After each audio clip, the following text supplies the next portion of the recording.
Well, I'm tired of laying down law. You don't care to listen, you don't care at all, and you don't understand as to what it means to be with a man like me, yeah. Treat me kind with love all the time and tell me for what you need, yeah. The first time I trouble, you're gone to the devil, and I don't mean to burst your bubble, but I love you, and I'm gonna miss you, and bye-bye.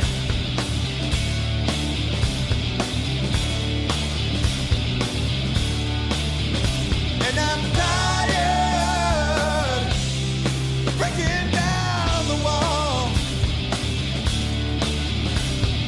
You just keep your distance, and you don't care to call, and you don't understand as to what it means to be with a man like me, yeah. Treat me kind with love all the time and tell me for what you need, yeah. First time I trouble, you're gone to the devil, and I don't mean to burst your bubble, but I love you, and I'm gonna miss you, and bye-bye. Come on, boy!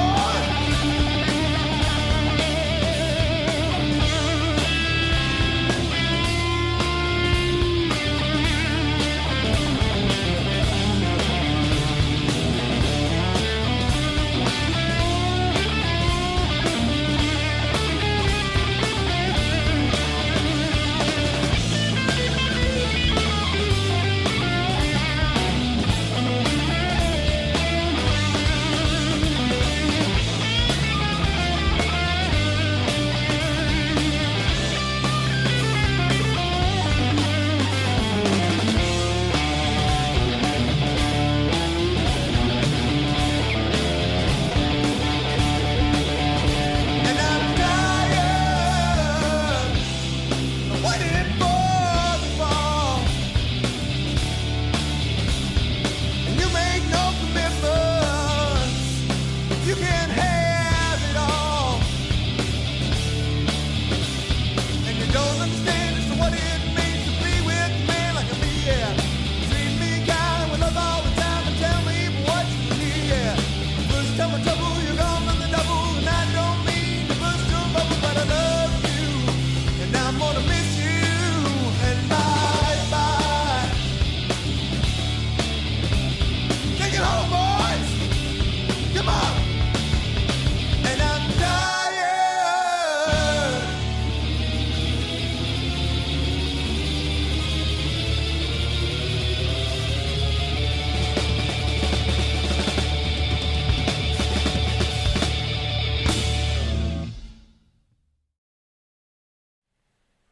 Welcome back. It's the end of week 3 in Computer Science 3, that's CSCE 310.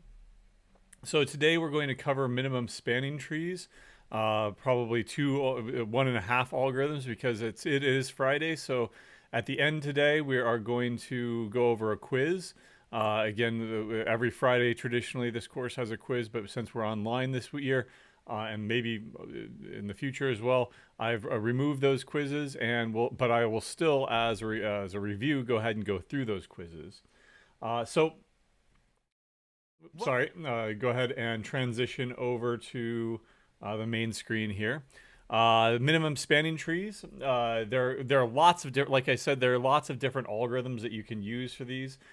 Two of the most popular ones for presentation purposes, not necessarily the best ones in practice, but they're easy to implement, are Kruskals and Prim's algorithms. And we're going to go through Kruskals today, and I will also give you the idea of Prim's at the end, but then we'll save the details probably for Monday so that we can fit in that quiz.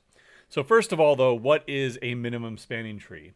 So given an undirected weighted graph, right? The edges have weights, right?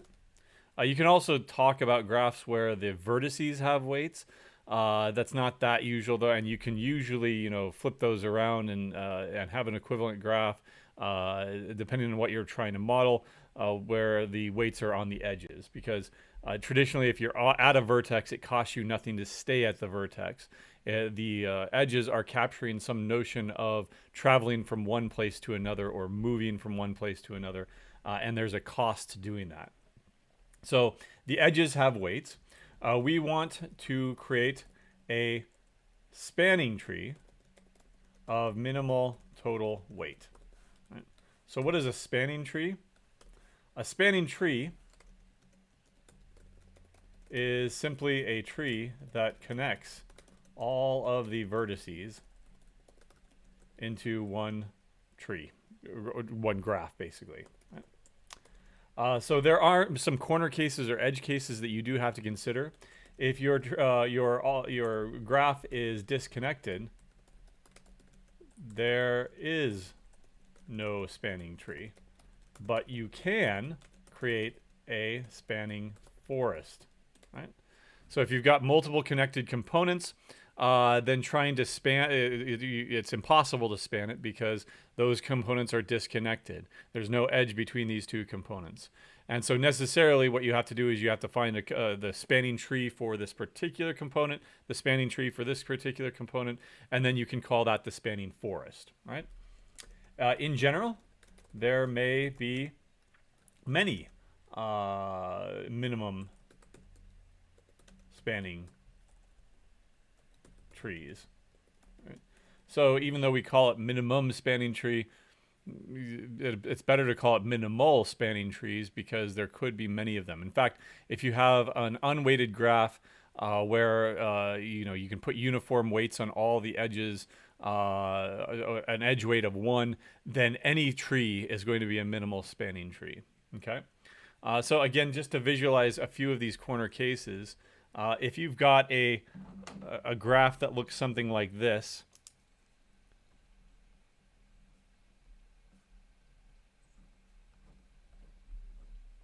right? So that's not a span that clearly has a cycle, so it's not a tree. Suppose that it has weights 1, 3, 4, 2, and 7, right? How can we span this entire graph? Every vertex here, A, B, C, D. Well, one way that we could do it is by taking, say, a zigzag here. Right, there we go. There's a spanning tree, but what's its weight? Well, the original weights over here were 1, 7, and 4, right? So a total weight of 12, right? What can we do better? Well, certainly we could do better. All we need to do is come up with an alternative, right? Let's go ahead and say that we took something like this. Again, A, B, C, and D. And that has a weight of 1, 3, and 4. This has this spans all of them. In other words, it's a tree. Both of these are acyclic, so they're trees. They span the entire graph. Every vertex is connected. But this has a weight of 8, right? Can we do even better? Well, yeah, if we take, say, this one right here, and I won't rewrite the vertex names, but 1, 3, and 2, and that has a total of weight of 6. And that's even better. In fact, that's probably the best. Without looking at it, yeah, that's going to be as good as it gets. Because we'll find out why here in a second when we actually look at the algorithms. Do remember we are on live on with a Q&A session with Piazza. So it has to span, and of course, again, if you have a uniformly weighted graph, say a triangle here, very, very simple, uniform weights of 1, 1, 1, then any spanning tree is going to be a minimum spanning tree. That one, and let's see, what else? That one, right? All of those would have a weight of 2, okay? If you have a situation where you have multiple connected components, say 2 triangles right here, there is no minimum spanning tree, but you can create a minimum spanning forest. Excuse me. All right. There we go. So remember one of the properties of a tree is that it has the number of edges in a tree is equal to the number of vertices minus 1. And so that'll be true of any spanning tree as well. So if I've got 4 vertices here, then I've only got 3 edges to span the entire graph. But that's not necessarily true over here for this edge case where we've got a disconnected graph, right? Each component will have however many vertices are in that component minus 1 edges. But in total, we've got 6 vertices, only 1, 2, 3, 4 edges. So you do have to be careful there when we look at some of the details of these algorithms that we're going to be looking at here. Okay. So in general, there may be many spanning trees. You may end up having to create a minimum spanning forest, but you only need one. All right, you only need to find one minimum spanning tree. So let's look at the first algorithm here called Kruskals algorithm. And what's the idea? The idea behind this is that we'll be greedy about it, right? It's greedy. We'll consider edges. Consider the least weighted edges first, right? And the idea is that we'll take the edge. We'll include the edge, if and only if it does not induce a cycle. So in other words, what we'll do is we'll start out with, here's the original graph. We'll take all the vertices and we'll start out with a graph with all the same vertices, but no edges at all. And then we'll start considering the original edges. And if that edge, in order, in least weighted order first. And so we'll add that edge as long as it doesn't induce a cycle over here in our graph, okay? Here's the outline of the algorithm. Outline. Right? So we'll pre-sort all the edges in non-increasing order. Technically, we have to say non-increasing because it's not necessarily decreasing. We could have edges that have the same weight. How you choose to order those edges. Say that we've got 2 edges of weight 5 each. Do you consider this one first or this one first? That goes into the idea of the total orders that we were talking about yesterday, where if you are going to induce a total ordering, then you have to find some tiebreaker. For us, it could just be it could be random choice. It could be a lexicographic choice. Like if this one goes from A to B and this one goes to X to Y, well, this one is lexicographically least, right? So we'll go ahead and take that one. You pre-sort all the edges in non-increasing order, in non-decreasing. There we go. Right? So increasing order, right? And you consider them in that order. You add the edge to the MST, minimum spanning tree, T, if and only if it does not create a cycle. And that's what we mean by induce. That it would induce a cycle. If you added it, then it would cause there to be a cycle in your minimum spanning tree T, meaning that it's no longer a tree, right? You stop after you have added n minus 1 edges, or you run out of edges to consider. So the n-1 edges consideration, that's when you actually have a minimum spanning tree. If you get lucky and the first n-1 edges that you encounter, that creates a tree for you, you don't have to consider the rest because adding anything else would necessarily induce a cycle. But the running out of edges, that's if you don't reach that maximum, like we did over here for this example. We never reached the maximum value of n-1 over here. n-1 being 6 minus 5. So we 5. We never reached that maximum value of 5. We only reached 1, 2, 3, 4. So we considered all the other edges because it was a disconnected graph. And in that case, that's taking care of all the forests, right? So that second condition that you keep going stops you from going into an infinite loop, right? Or falling off the edge of your edge set. Okay. All right. So I've got a setup here for an example, and I'll just go ahead and do it above. Yeah, here we go. And let's see. What I'm going to do is I'm going to go ahead and list out all of the edges that I consider in the order that I consider them in. So for example, we would sort the edges, pre-sort them by saying A, oops, let's go ahead and change the font there, the colors there. A, B is equal to 5, right? That's the least weighted edge, right? And then the next edge that I would consider is AD. That's equal to 5, right? Do I take this or do I not? Do I leave them? Okay. So what I'm going to do is I'm also going to draw up here the minimum spanning tree that we actually that actually results in this. So initially, my minimum spanning tree here is going to be the color red, and I'm just going to draw it on top of this graph right here. So AB, or not AB, sorry, it was CE over here, AD or CE. And so I'll go ahead and consider this edge. And of course, adding that edge to the minimum spanning tree is not going to induce a cycle because there's no cycle here yet.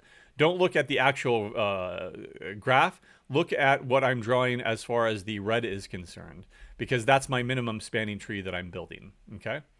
So let me go ahead and fix this down here. We considered AD first, right? And then we consider CE, right? So if I consider CE and add it, does that induce a cycle with respect to all the red edges that I've seen so far? No, because there are actually two connected components here now, disconnected components. This connected component over here, and then this connected component over here, right? So no, it does not induce a cycle, so I include it, right? And let me go ahead and write those down. I'll include, and I would include, right? What's the next one that I consider? Well, there are two. There's one of weight 6. That's a DF, and that equals 6. And so I end up including it. Why? Because when I add it, I'm just extending this component over here. There is still no cycle with respect to all the reds, all the red edges here yet. Okay. The next one that I consider would be the ones of weight 7, which would be AB or BE. So let's go ahead and go with lexigraphically next. AB, which is 7. And I would end up including it. This is rather boring at the beginning because there's it's very sparse, and so the chances that you will induce a cycle are very low. So let's go ahead and take that. Then I consider adding BE. Now, do you see a cycle with respect to all the red edges yet? No. So we'll go ahead and include that as well. All right? And that was BE. So 7, include. Okay. There we go. So finally, we are going to find an edge that we're not going to include. For example, the next one, the next least weighted edge would be BC. And so what if I were to add that? Right. I'll get my undo here ready. Now there's a cycle, right? There's a cycle right here. So I don't include that, right? And I end up moving on.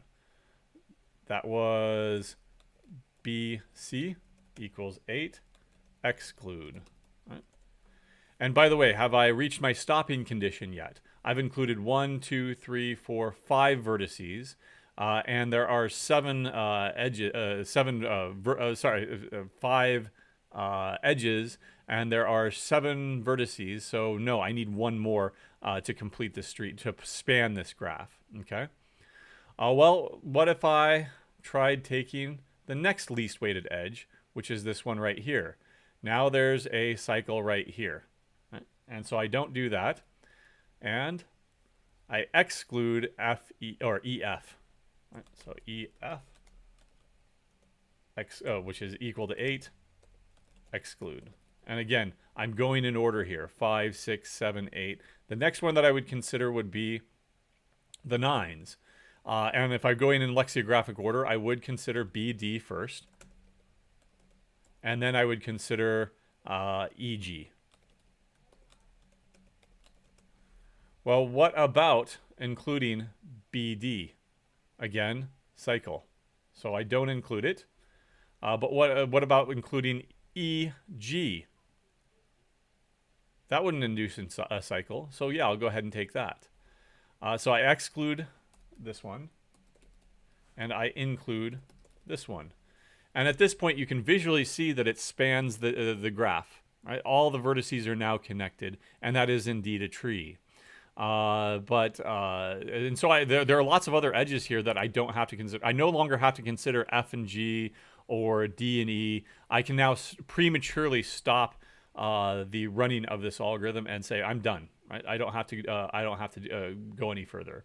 I could have gotten very unlucky, and the very last edge that I consider that would be the worst case running time, where I run all the way through the entire edge set and find that, well, that it's a forest that I've built instead, or that that last edge is the last one that I need to include. Okay. So to analyze that, let's go ahead and actually write the pseudocode for it. It's pretty straightforward since it's such a simple algorithm. There is a little bit hidden to it, though, in that what I was doing is I was visualizing, is there a cycle or not? Now, if you're to actually program this, and you will be, then how do you take care of that? Okay. For now, I'm just going to say, well, that's not something I want to consider. That's a different problem. I'm trying to solve the minimum spanning tree problem right now. I don't want to have to consider whether how to find whether or not a graph is a cycle or not. So here's Kruskals. Right. The input is going to be a weighted, undirected graph, G.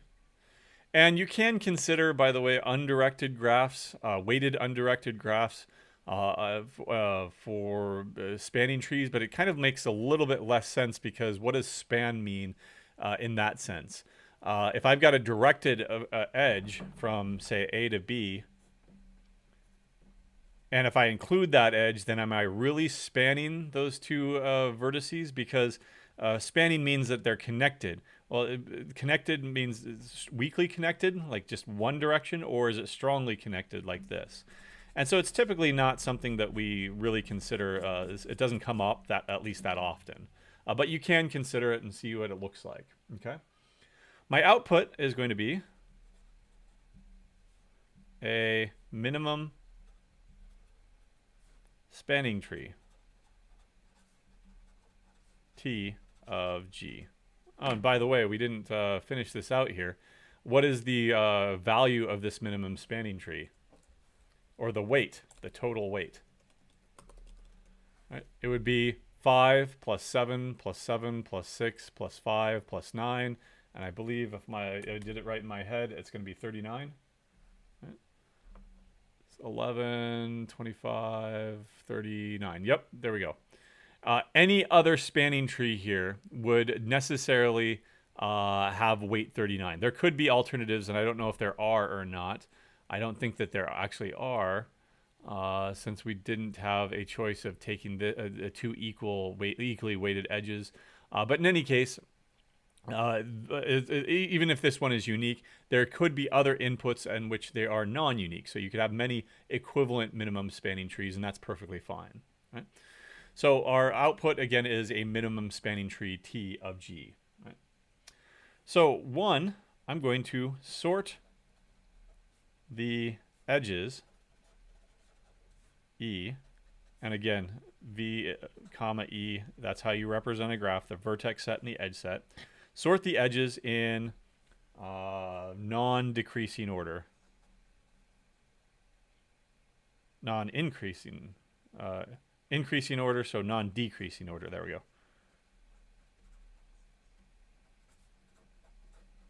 All right. Breaking ties arbitrarily, breaking ties lexicographically, however you want to do it. It's going to lead to an equivalent minimum spanning tree regardless. Then what I'm going to do is I'm going to set the vertex set of the tree to the same vertex set as G, but I'm going to set the edge set of the tree to be the empty set. Right? That's exactly what I did visually over here. I started with all the vertices and I wanted to connect them all. I wanted to span them all. But the edge set, I started with an empty edge set over here, and then I started adding edges by drawing the red lines there. Okay. And then I'm going to set a counter here, k, to be 1. Because that counter there is going to be my stopping condition. I'm going to stop after I've added enough edges, or I've reached the end of the edge set. So while e sub t is less than n minus 1. Right?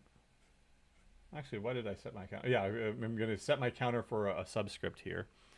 Then I will go into, and what I'll do is I will set if, I'll ask the question, if v sub t, the vertex set of the tree set, and the edge set that I've built so far, adding the kth edge in the original edge set over here, if that's a graph right there, and it may or may not be a tree.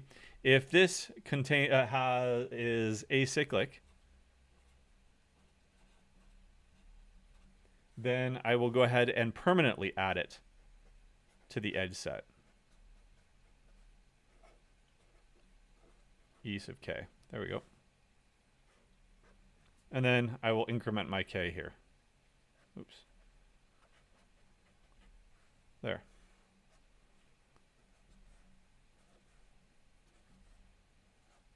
And then I'll output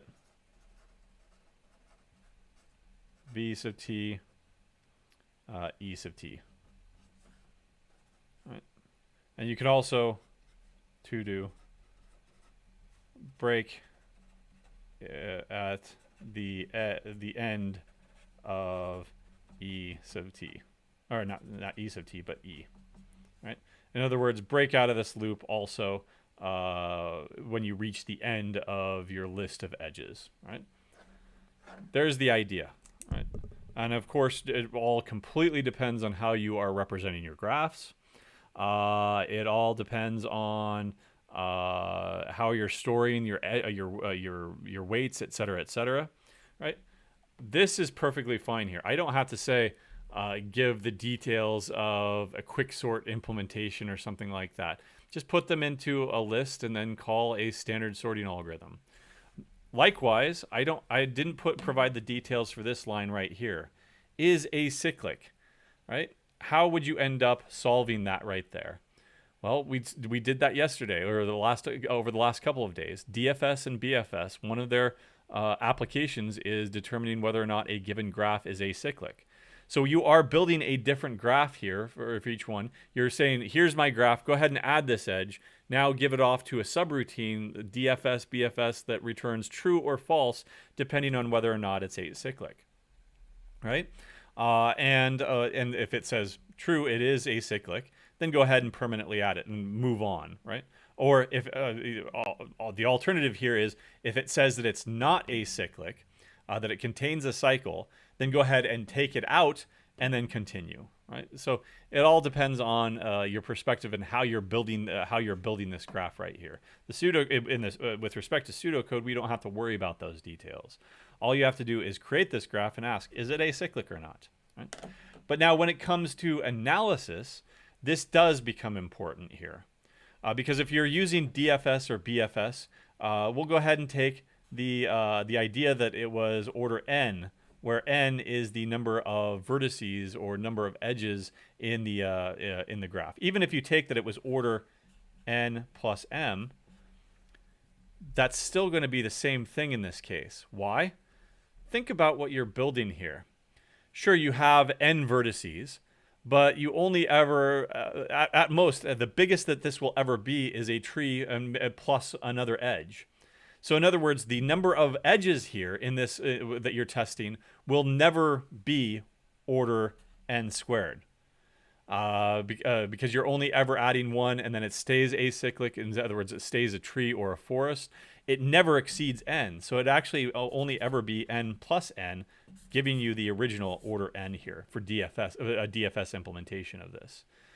So as in our analysis, what we can do is we can argue, well, not only are we running DFS, but we're running DFS on very, very special inputs.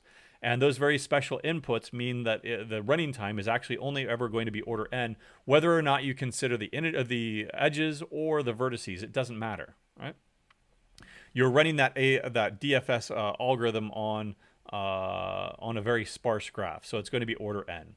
This is going to be our elementary operation, but in this case, we would argue that it is not going to be free, right? It is actually going to be order n here. So we're not going to count this as 1, right? And how many times do we execute it with respect to the input size?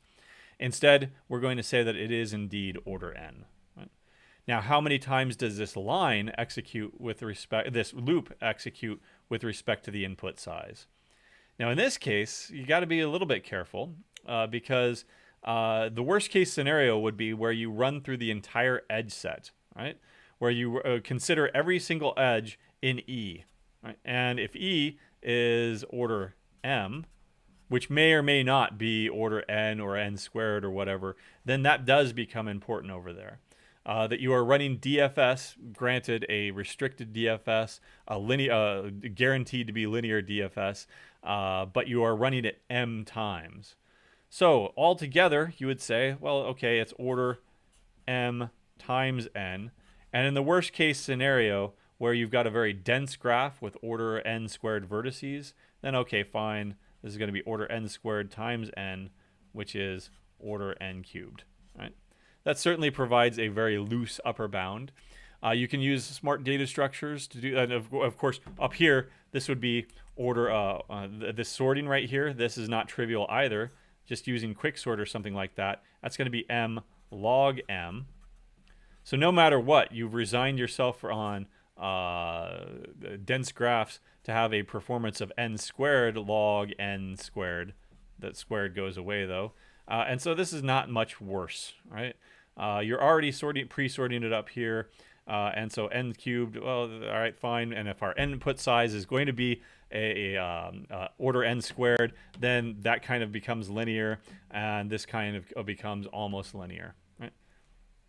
Okay, so it all really depends on the 1, 2, 3, 4, 5, those first 3 steps, the first three important steps in algorithm analysis of what how you would end up analyzing this. Okay. All right. Let's see. No questions so far. So let's look at an alternative. That alternative, and let me go ahead and come back over here, and I'm just going to give you the idea today so that we can we'll go ahead and run through an example, and then next time we'll go ahead and actually go through the details of it. Oops. All right, so fine. It won't let me do it. I'll have to bring in another copy. There we go. That's too big. There we go. All right. So that's Kruskal's algorithm, along with the analysis. What about another alternative here, Prim's algorithm? And there's nothing to these names. They're just named after the people that came up with them.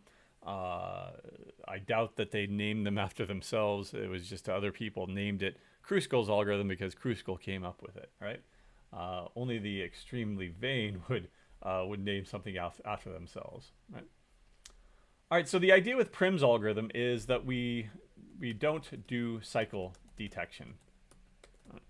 Instead, we iteratively build a tree starting at an arbitrary vertex. Right.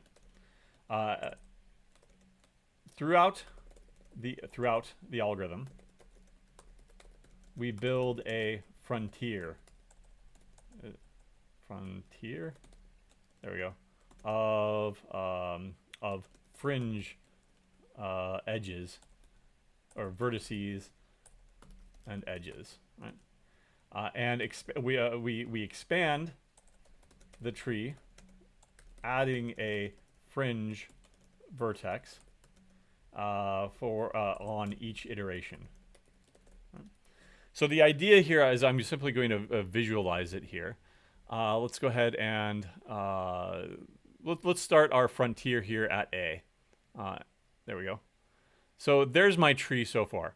Instead of taking all the vertices at once and then building the tree by adding or excluding edges, I'm going to keep track of a frontier. Initially, with just one vertex, the frontier or the fringe is going to be the neighborhood of A. Now here's where I make my greedy choice. I want to minimize the spanning tree, so I'm going to take the minimum edge from the tree to its frontier, right? You can consider these things in 3 different phases. You can consider, let's go ahead and go with a different color here. Blue, purple here. All right. So this is my frontier here. These are the things that I could immediately connect to. Everything else over here, this is called, these are unseen vertices. So it's kind of like BFS in that you start at an arbitrary vertex and then you look at the ones immediately available to you. And everything further a distance away, you haven't seen those things yet. You're not even going to consider them. So let me undo. Again, this is my frontier here, and what I want is to connect to the frontier. And so I take the minimum, 5 versus 7. All right, and I include that vertex. Now this is my tree so far. My frontier has also changed by including this this vertex right here. This is the frontier now. Right? And the vertices that I can see are B and F. These are still unseen vertices over here. Right? So I'm looking at the frontier and I see one of size of weight 7, 9, 15, and 6. And the next thing that I do is I include the minimum 1, right? Coming out of the frontier to the next available vertex. And so I include F in this. There we go. Now I've expanded the frontier. Not only is B on the frontier, but F connects to E and G. So these things are under consideration. This is my frontier right now. C is still unseen because it's not connected to any of my tree vertices that I've built over here. So if you want to look at the frontier, the border basically, here's the border now. And I look at all the bridges crossing the border on the frontier, and I take the minimum 1, which of course is going to be this one up here. Okay? Now B is part of my tree. Frontier conquering the frontier or something like that. You've conquered this city. Now this entire thing is your territory. It's your tree, and you look at the front and you look at the rest of the frontier, which everything is now included, right? And I need to make my next choice. Which city am I going to conquer next here, right?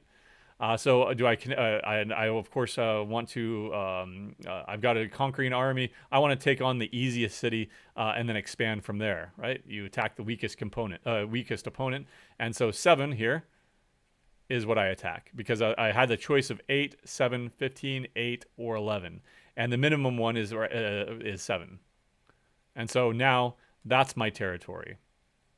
My frontier has changed. Some of the things that I was considering before, like this edge here, well, that's now part of my tree, and so it would be now out of consideration. Now I've got 2 borders, right? This border over here and this border over here. And I can expand to either one of them at either time. This one has a least weighted edge of 5, so that's the one that I go with. And now I've conquered city C. There we go. And my frontier now is these last 2 remaining vertices. And I take the minimum 1. Okay. That led to the exact same tree, I believe, as before. Let's go ahead and check. Oh, okay, there we go. There. Now it renders. Right? It just took a long time for that to show up. I don't know why. But there we go. It's the exact same one as before. Save it. All right, so that is Prim's algorithm. Again, on Monday, we'll go ahead and take a look at all the details there. But instead of pre-sorting stuff, you start at an arbitrary vertex, and the work is done in some sort of data structure that you'll hold these things in. And you'll have a list of edges that are fringe edges or frontier edges, fringe vertices or frontier vertices, and then unseen ones that you don't have to track until you get there. Right? So you'll be maintaining multiple sets. And there's a nice data structure called disjoint sets that you can use to make it super efficient, or you could just use a regular old hash set and determine whether or not you can then throw edges out as you go along. So we'll look at the details on Monday. But now, what I want to do is another scratch paper here, is do a quiz. Right? This is the quiz from last summer that would have been given on week 3 Friday, and it only covers DFS, BFS. So mark each as true or false. You need not give any justification. DFS and BFS are exponential algorithms. What do you think there? Definitely not. They're linear algorithms if you look at it from the perspective of processing nodes. So that's false, right? I don't know. Can I?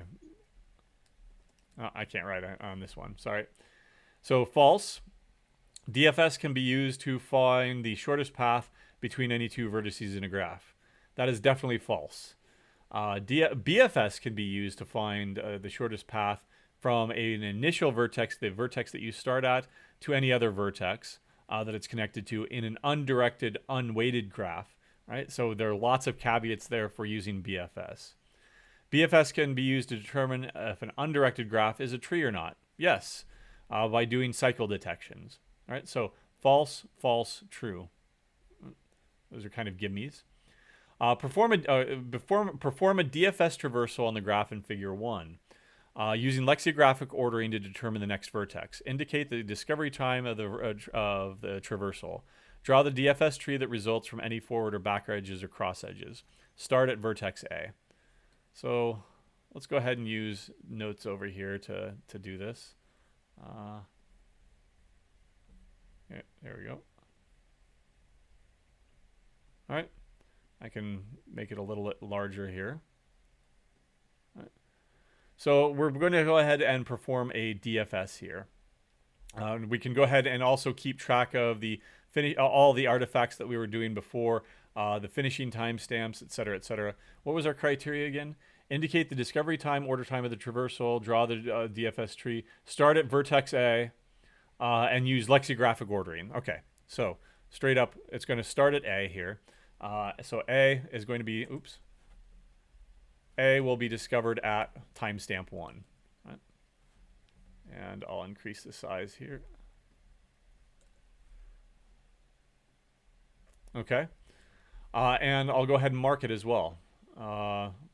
Red will be our discovered but not finished yet, and then I'll color it in as we finish it. So from A, I have several options here. I can go to B, I can go to F, I can go to D. So let's go ahead and go to B because that's the lexicographically smallest one. And I'm drawing the DFS tree here as I go in red. B is discovered at timestamp 2. Now it'll let me go. Right? And we are now at B. There we go. From B, I can see that I can now go to C or F, or I could go back to A, but A is colored here. We've already visited it. We don't want to revisit it. So I'm going to go to the lexicographically least one next, C. And that is now visited. And we discovered it at timestamp 3. From C, I can go to E or F. And I go to the lexicographically least one, so it's going to be E. And that's discovered at timestamp 4. But now look. E is not connected to any other uncolored vertices here, unvisited vertices. So I am done with it, and I process it. And I'm just gonna go ahead and color it in here. Right? So E has a finishing timestamp of 5. And I backtrack over to C. C is connected to a gray vertex, a visited vertex but not processed vertex. It's connected to a black vertex, a vertex that is has been processed. And it's also connected to F, which is where I go next, which is an unvisited vertex, still white. Right? There we go.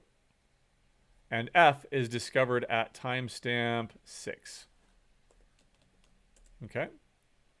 At this point, I'm going to backtrack, because F is no longer connected to anything that... oh, sorry, no. Scratch that. I missed this edge down here. F is connected to D, which is unvisited, so we end up going to it. And then we start backtracking. There we go. So D is going to be discovered at timestamp 7. At this point, everything is gray or black processed, and so we're just going to go into one big backtrack mode here. D, backtracking to F, backtracking to C, B, and A. All right, so that was D, F, C, B, A. So D is 8. F is 9, finishing timestamp of 9, 10, 11, and 12.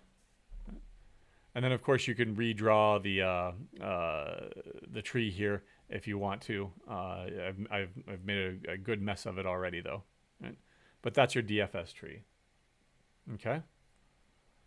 Second page here. Perform a BFS traversal on the graph in Figure 1 using the least weighted edge ordering to determine the next vertex. Indicate the discovery time order of the traversal, draw the BFS tree that results, and start at vertex A. So I'm just going to start with a clean sheet here. All right. So again, it is a BFS traversal with a different next vertex choice property here. The next vertex that we're going to visit is the least weighted one. So if I start at A here, I have 3 choices. I could go to B, F, or D. If I did a lexicographically next one, then of course it would be B, but the choice here is different. We're directed to go with the least weighted edge next, which of course would be F. So A is discovered at timestamp 1.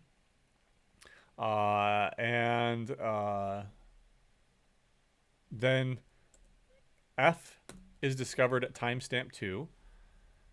Then what do we do next? Then we do B, because it has a weight of 3 here. Then we do D.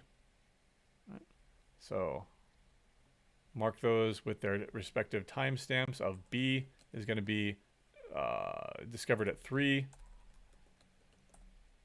And then finally D will be discovered at 4. There. Right. So all of these are now in the queue. A is now out of the queue because it's been processed. All of these are in the queue. And in the order that we see them down here. F is next to be processed, then D, then B, then D. So we start at F here, and we look at its neighborhood. Well, D is already in the queue. It's gray. A is black. We don't want to go back to it. B is gray. It's already in the queue. So the only thing that we can go to next is C. We put it in the queue and discover it at timestamp 4. You know what? I think I forgot the timestamp for A, but that's okay, because remember, the timestamps, the finishing timestamps are going to be the same order. There's no big incentive to keep track of them. But let's go ahead and go back and correct it, I guess. So 1, 2, 3, 4. Then it got done at 5. Then we discovered, F is already up there. Then we discovered C at timestamp 6. And we finished F at timestamp 7. There we go. The next thing I pull out is B. B's neighborhood here consists of C, F, and A. None of those are white, so we'll go ahead and finish that. Oops, we also have to finish. We also finished F already, and so B is being finished at a timestamp of 8. D, we look at its neighborhood and we see 2 finished vertices, so it just gets DQ'd from the queue, and we're finished with it. C gets DQ'd, and we discover that it has an unvisited vertex here, E. So E gets discovered at timestamp 10. And C gets finished at timestamp 11, and then finishing it all out, it'll get finished at timestamp 12. So again, C gets done, then E gets done. So we really only had a choice at that first vertex A. After that, all of our choices were made for us because there was only one option to go to. So if we want to if we want to redraw the BFS tree here, let's see. I need more practice with this. Let's see. Let's go ahead and move to a smaller one. Let's move it over here. All right. Let's see. Come on. There we go. All right. It's not showing up. Never mind. Okay. So I will go ahead and try to draw it over here, just regularly. All right. So pen. At the root here we have A. Okay. And then that connected to B, F, and what was it over here? I need a clean version of this. Here's the clean version of this. Put it over here. And D. So, but the order that I visited them in was F, B, D. So F, B, and D.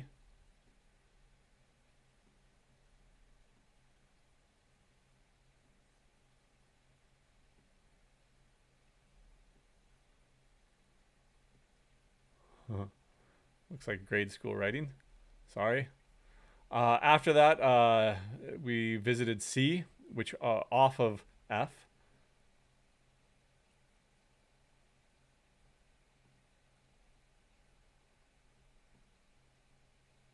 Then we completed B and D, and finally C, we visited E off of that. So there's our BFS tree. There we go. And indeed, the shortest path from A to F, as far as distance is concerned, number of edges, is going to be A to F to C to E. E? Yep. Otherwise, we'd have to go to C, and that's A, B, C, E. Yeah, that would also be a path of length 3. We can also draw the cross edges here if you really want to. We know that A goes to those 3. We're already taking care of those. B goes to F. So there's a cross edge right there. B goes to F. D goes to F. So there's a cross edge right there. That's my best dotted line freehand. What else? Is that all? 1, 2, 3, 4, 5, 6, 7, 8. 1, 2, 3, 4, 5, 6, 7. I'm missing 1. Probably CF. Nope. BF. A. Nope. DF. Got that. I'm sure that you can come up with it on your own. Find the last the cross edge there, right? Remember, there are no back edges or forward edges in an undirected BFS tree because you would have visited them shallower in the tree. Okay. All right. I still see no questions, so we got through what we wanted to get through today. So I'll go ahead and cut it short. Remember that for the rest of the semester here, which we've got 2 weeks left, I'll go ahead and put in a weekly retrospective. But we hope to have your midterm and your second assignment graded by Tuesday. That'll be a week turnaround time for 2 things.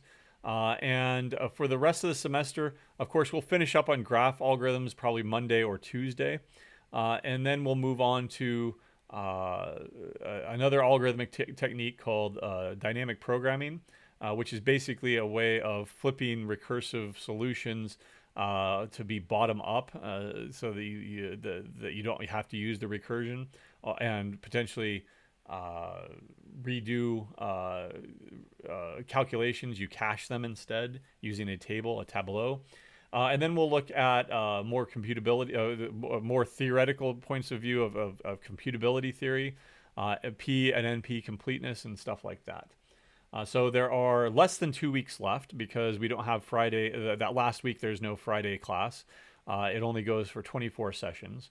And of course, that Thursday of the finals, the final week will be a review, which again, I'll bring in last year's final exam. We'll go ahead and do it as a review, but I'll probably release the final exam just like I did for the midterm that morning or that previous night. You'll have until midnight of that Thursday to turn it in through Canvas. It'll probably all be written. Okay.